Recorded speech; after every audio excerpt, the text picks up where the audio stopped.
জাতীয় গ্রামীণ জীবিকা মিশনের আওতাধীন ক্লাস্টার লেভেল ফেডারেশন তথা সিএলএফ এর কার্যক্রম আরও শক্তিশালী এবং কার্যকর করার লক্ষ্যে টিআরএলএম এর পশ্চিম জেলা পর্যায়ে 4 দিনব্যাপী আবাসিক কর্মশালা অনুষ্ঠিত হয়েছে। আগরতলার প্রজ্ঞা ভবনে 10 থেকে 14 আগস্ট আয়োজিত এই কর্মশালায় এমসিএলএফ ইমপ্লিমেন্টেশন স্ট্র্যাটেজি এর বিভিন্ন গুরুত্বপূর্ণ দিক নিয়ে প্রশিক্ষণ এবং আলোচনা হয়।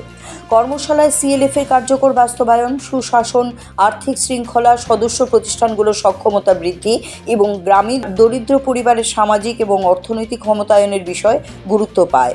মাঠ পর্যায়ে সিএলএফ এর কার্যক্রম আরও গতিশীল এবং টেকসই করার কৌশল নিয়েও আলোচনা করেন বিশেষজ্ঞরা। প্রতিটি সিএলএফ থেকে 3 জন করে প্রতিনিধি, এসআরপি, সিএলএফ অ্যাঙ্কর পার্সন এবং সিএলএফ ম্যানেজার, অ্যাকাউন্টেন্ট ও এমআইএস কর্মীরা অংশ নেন।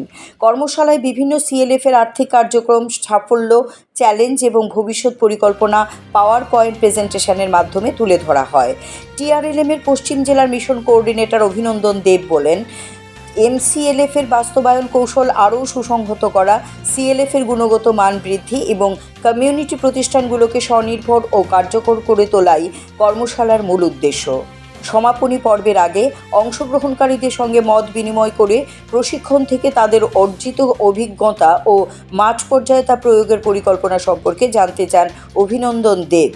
সংশ্লিষ্টদের মতে এই ধরনের কর্মশালা সিএলএফ এর দক্ষতা, সমন্বয় ও দায়বদ্ধতা বৃদ্ধির পাশাপাশি গ্রামীণ মহিলাদের নেতৃত্বে জীবিকার উন্নয়ন ও দারিদ্র্য হ্রাসে গুরুত্বপূর্ণ ভূমিকা রাখবে।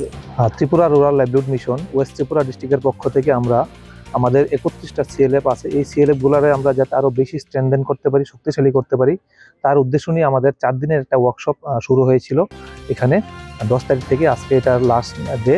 আমাদের এই শিডিউলে ব্যাচ টুতে আমরা 15টি সিএলএফ নিয়ে এই কার্যক্রম শুরু করেছি। তো এটার উদ্দেশ্য হচ্ছে সিএলএফগুলো যাতে ভালোভাবে তাদের কাজ করতে পারে। আমাদের যে টিআরএলএম এর যে 4টা কমিটি আছে, আইবিসিবি, ফিনান্সিয়াল ইনক্লুশন, লাইভলিহুড এবং এসআইএসজি, এই কমিটিকে যাতে ভালোভাবে কাজ করতে পারে এবং আমাদের গভর্নমেন্টের যত সুবিধাগুলি আছে, টিআরএলএম এর সুবিধাগুলি আছে, এগুলি যাতে এসএসজি মেম্বারের কাছে পৌঁছায় এবং লাইন ডিপার্টমেন্টের যত সুবিধাগুলি আছে এগুলো যাতে আমাদের এসএসজি মেম্বাররা পায় এবং আমাদের যে উদ্দেশ্য আমাদের দিদিদেরকে লাখপতি দিদি বানানো, সেই উদ্দেশ্যে যাতে আমরা সফল হতে পারি, সেই উদ্দেশ্য নিয়ে আমাদের এই কার্যক্রম আমরা করেছি।